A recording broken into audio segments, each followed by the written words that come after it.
Buenas a todos, es un placer estar con ustedes en esta ocasión, lamentablemente no de cuerpo presente, hubiéramos querido estar con ustedes en este día tan especial, pero nos encontramos en actividades académicas vinculadas con el ordenamiento territorial y estos temas, tanto en mi persona como con Astrid Sánchez, que va a acompañarme en esta presentación. Y bueno, les deseamos el mejor de los éxitos en este congreso. Y vamos directamente a nuestra presentación.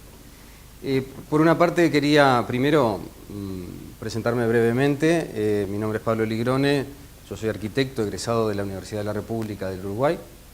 Hice un doctorado en la Sorbona de París y en todas estas temáticas y me he especializado durante 20 años en elaborar planes, programas, proyectos, directrices de ordenamiento territorial y urbanismo para nuestro país y para otros territorios.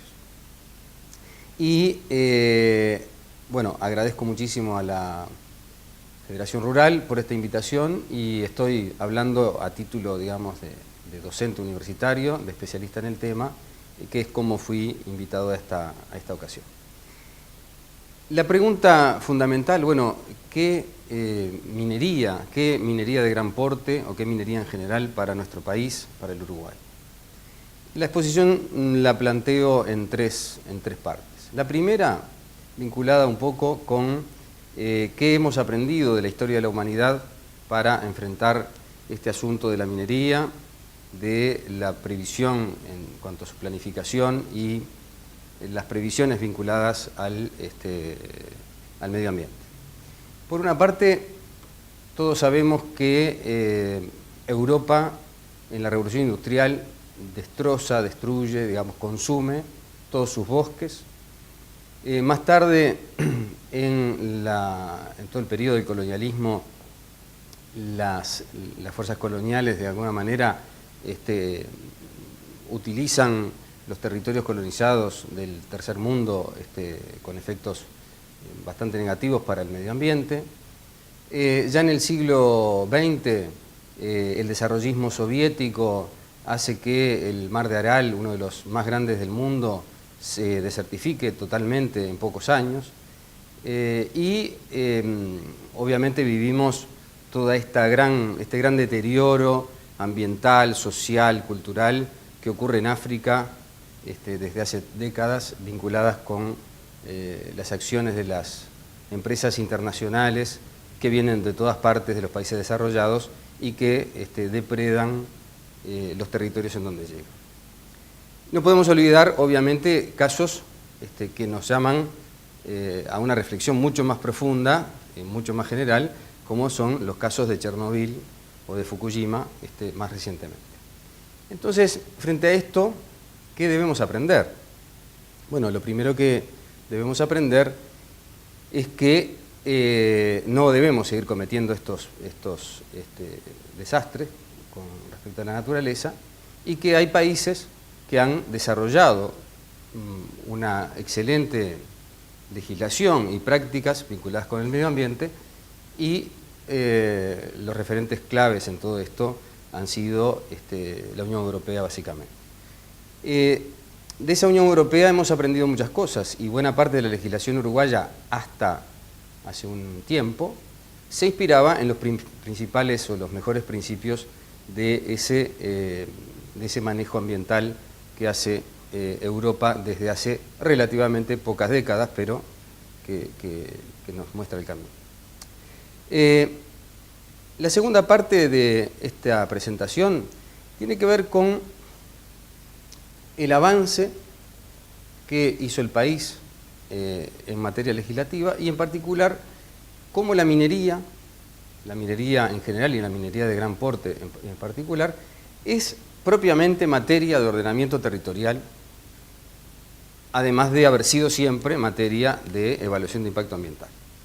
En el Uruguay, la legislación al respecto de estas materias básicamente viene de la mano de la creación de la institucionalidad a principios de los 90, vinculado con el medio ambiente y el ordenamiento territorial, donde hay un momento muy importante a nivel mundial que es la cumbre de Río sobre la Tierra, que marca, digamos, el cambio fundamental entre el desarrollismo depredador y el paradigma ambiental o del desarrollo sustentable, que es incorporado a la legislación nacional bastante rápidamente en el año 94 con la evaluación de impacto ambiental. Evaluación de impacto ambiental que obviamente debe ser sometido toda actividad, en especial las actividades mineras, que están explícitamente listadas en esto. O sea que la legislación respecto a la minería existe y es suficientemente poderosa desde el año 94 en términos de medio ambiente. Con relación a los avances de la década del 2000, bueno, en el año 2000 se aprueba la Ley General del Ambiente, en el cual se refuerza aún más esta idea del paradigma ambiental, y en la reforma constitucional, en el artículo 47, se incorpora con mucha fuerza el medio ambiente como un derecho de todos, como un aspecto de interés general, y se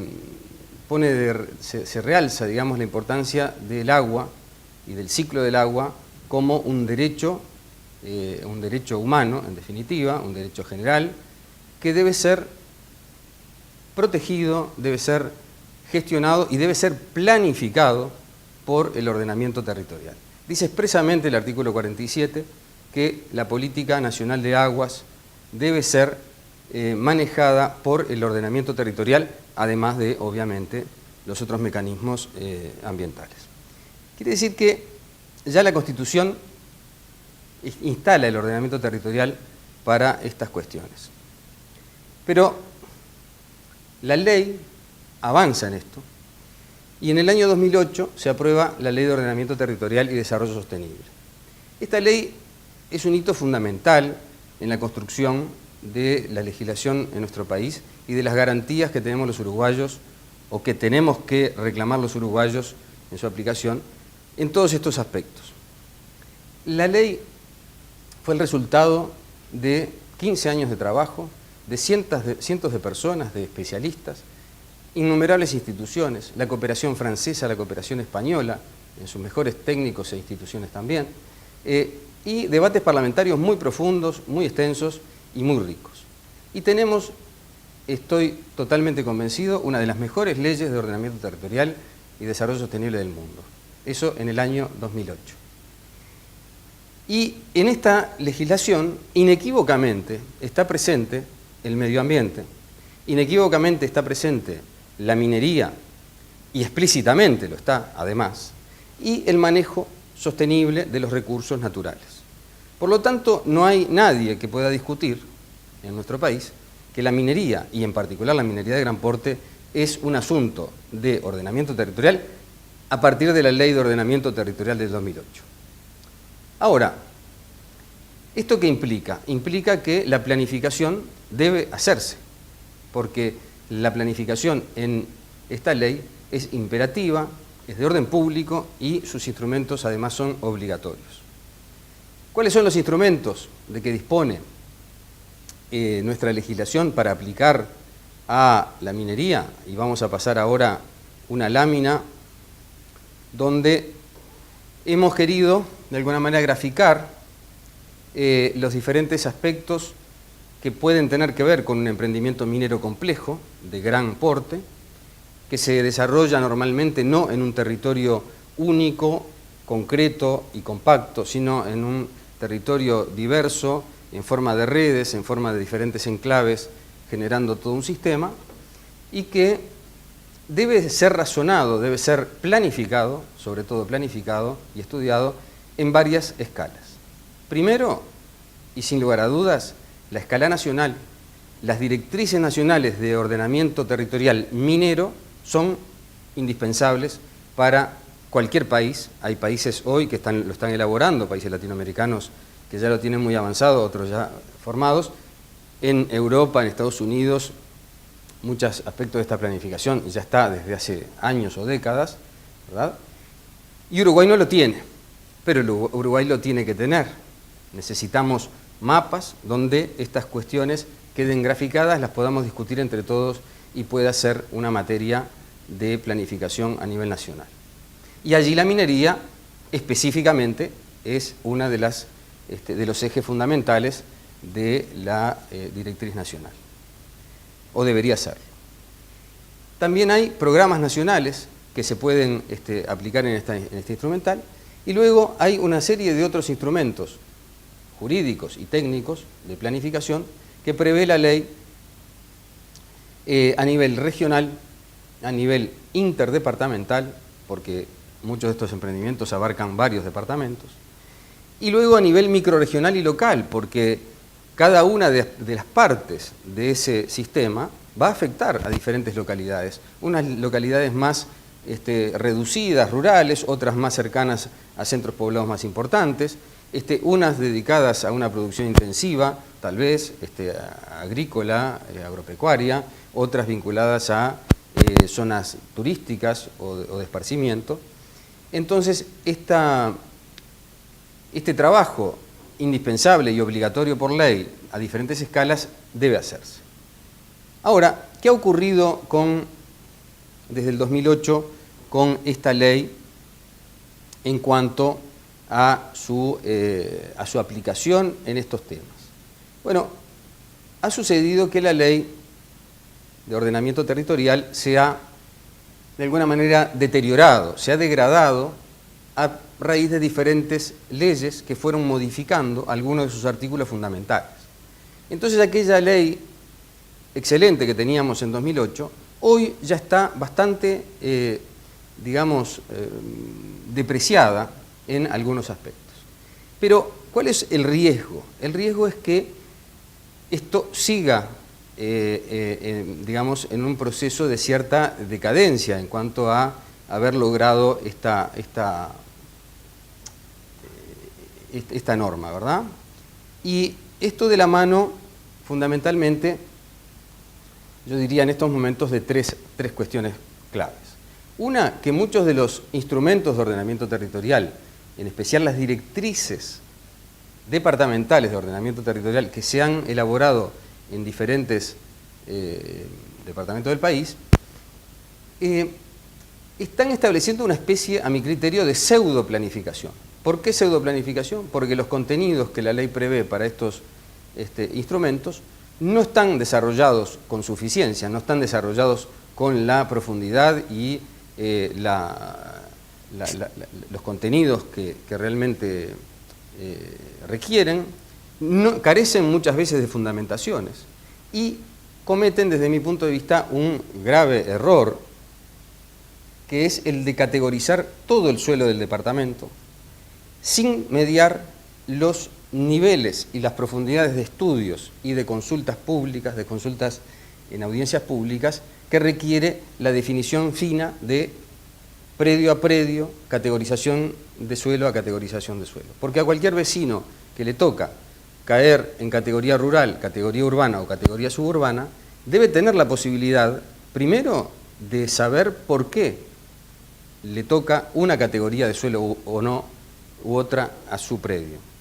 Y segundo, poder ir a una audiencia pública a expresar su opinión, en favor, en contra, relativizarlo, etc.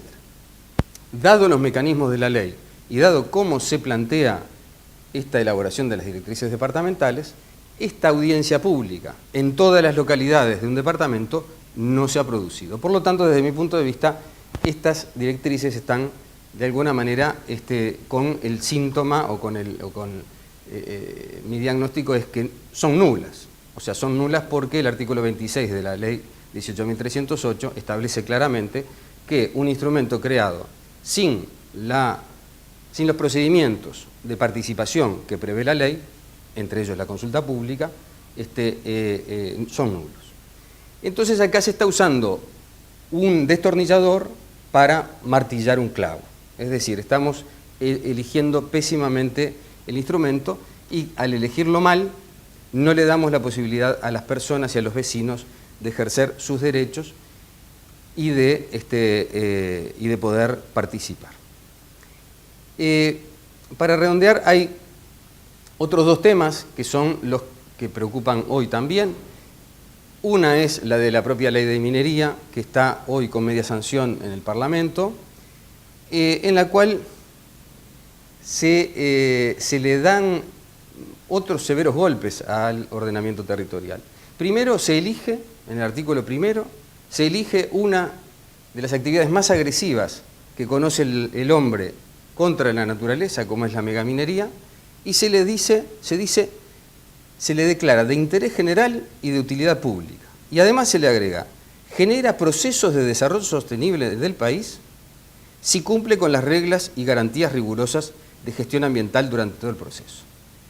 Estas garantías rigurosas, desde el año 94, se exigen para todas las actividades del país. Debe ser así, o sea, no es un invento nuevo. Pero yo les pregunto, ¿qué significa este artículo primero que declara a una actividad de este tenor?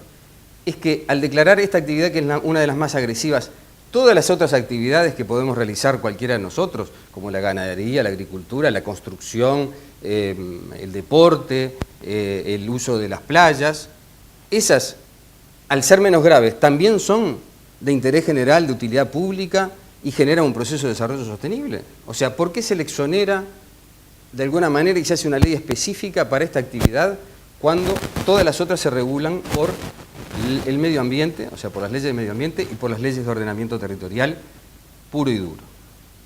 La segunda apreciación es que se hace desaparecer en este proyecto de ley que está en tratamiento y que pasó al Senado, se hace desaparecer un acuerdo interpartidario o una parte del acuerdo interpartidario donde específicamente en uno de los puntos se hablaba de la exigencia de los instrumentos de ordenamiento territorial a todas las escalas. Un poco lo que vimos en el cuadro, es decir, la escala nacional, la departamental, la regional y también la local y microlocal.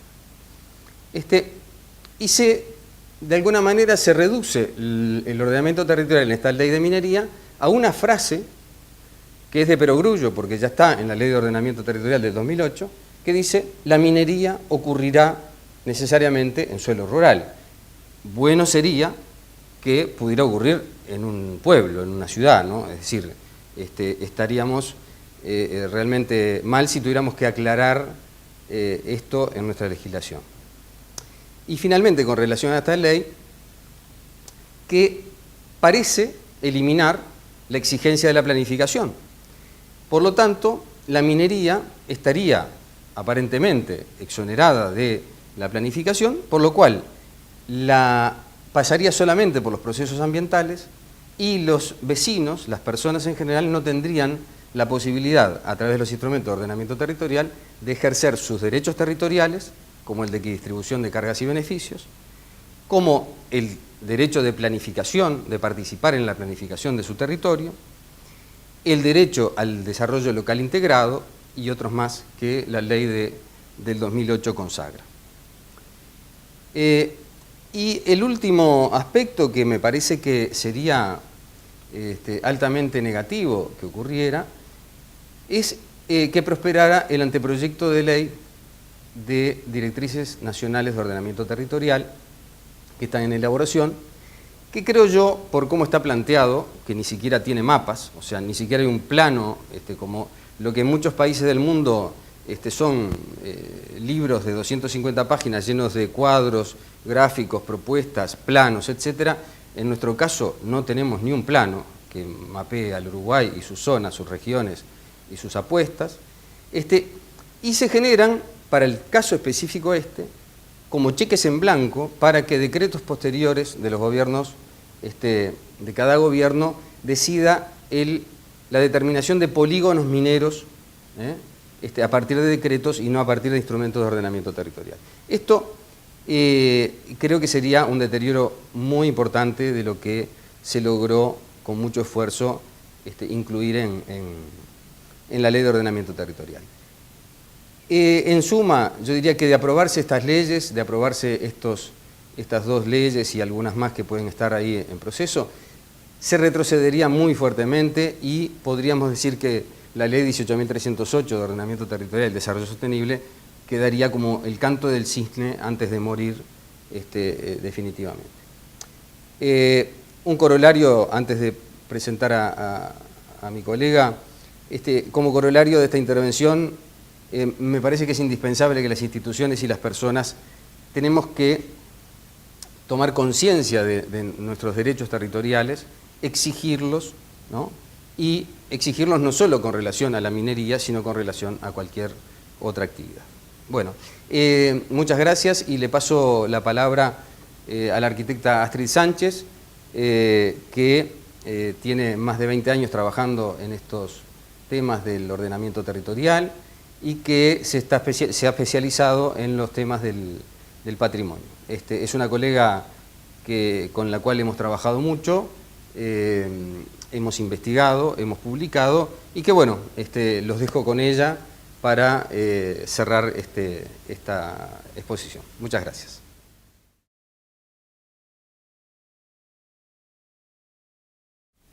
Bueno, es una pena no poder estar con ustedes. Hola a todos.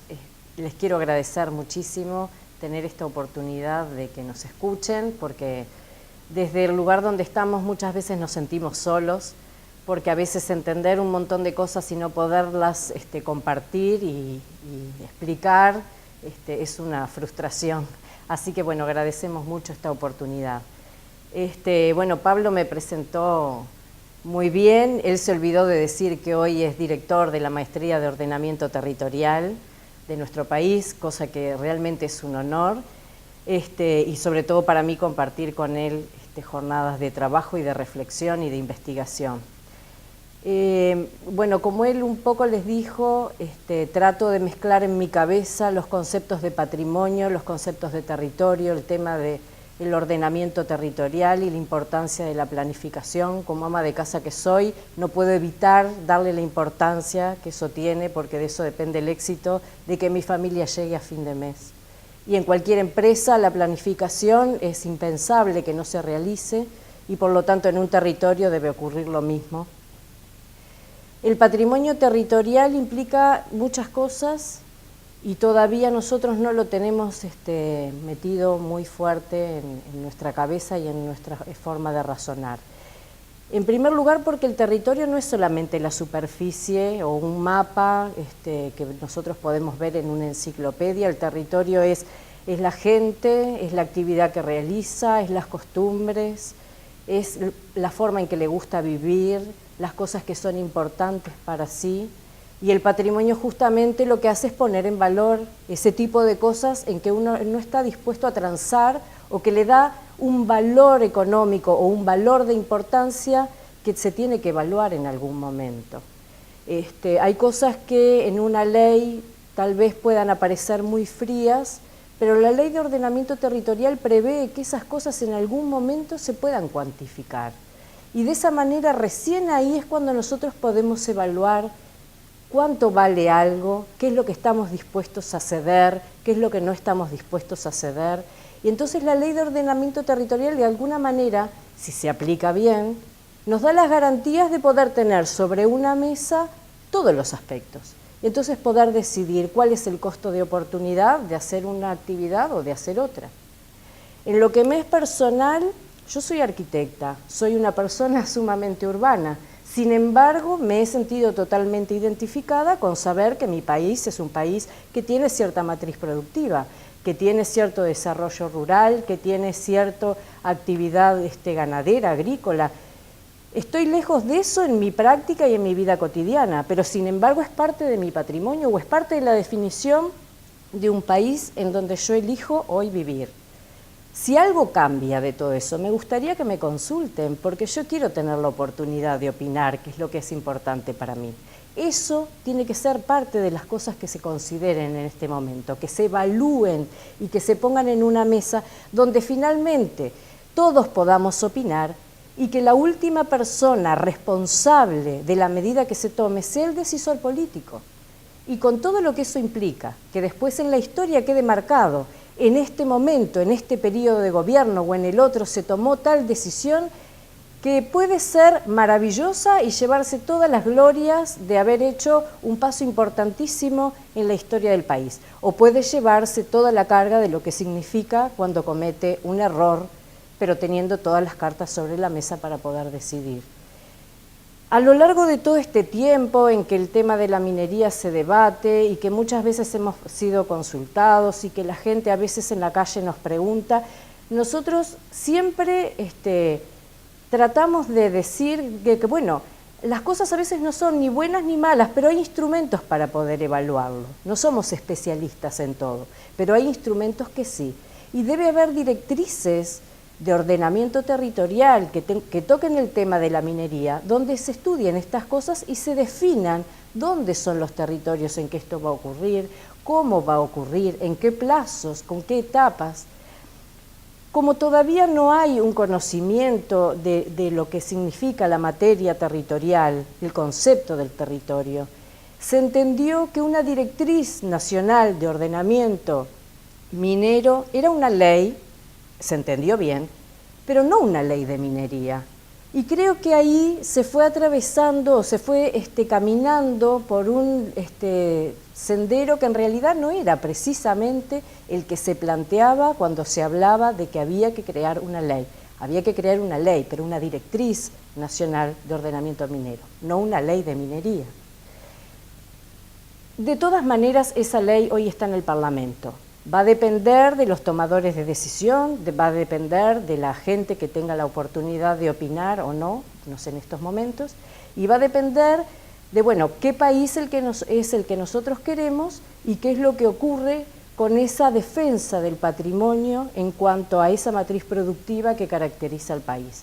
¿A dónde queremos llegar? ¿Qué país queremos para nosotros? ¿Qué ocurre con la persona que vivió y se formó y la única actividad que sabe hacer es la actividad de trabajar el campo? ¿Qué ocurre con esa persona? ¿En qué momento se la consulta y se la despoja de la posibilidad de seguir trabajando en lo que sabe hacer? No sé, tal vez esa persona elija sentarse en un escritorio o tal vez esa persona elija cambiar de territorio o elija la producción minera o tenga algo para decir que me parece que debemos escuchar. Y cuando uno se forma en arquitectura, fundamentalmente, porque es de lo que puedo hablar, a nosotros nos enseñan que para poder hacer un proyecto, hacer un edificio, nosotros tenemos que estudiar el entorno, consultar a los vecinos, qué tipo de cimentación hay, ver qué normativa tenemos que aplicar, ver cuáles son las reglas del juego para poder diseñar ese edificio y cómo es que le puedo sacar el mayor aprovechamiento para saber si a mí el negocio me sirve o no me sirve.